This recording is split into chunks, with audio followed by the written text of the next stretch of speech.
Good morning, good afternoon, good evening. This is Julieto Mascareñas. This topic is all about human sexual behavior. Learning about human sexual behavior made me realize na sexuality dili lang tungkol sa physical attraction, pero apil sa emotions o respeto o values sa usa ka tawo.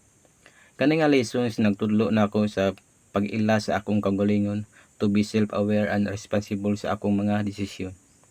Nakat-on ko nga importante gyud ang respeto o pagsabot sa laing tawo bisan unsa pa na ilang gender o identity.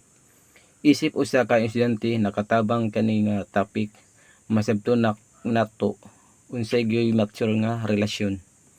Kana nga puno respeto o gugma o pagsinabtanay. Human sexual behavior nagpagsabot na kinahanglan nato ampingan ug respetuon ang atong kaugalingon ug ang uban pa. Daghang salamat. God bless.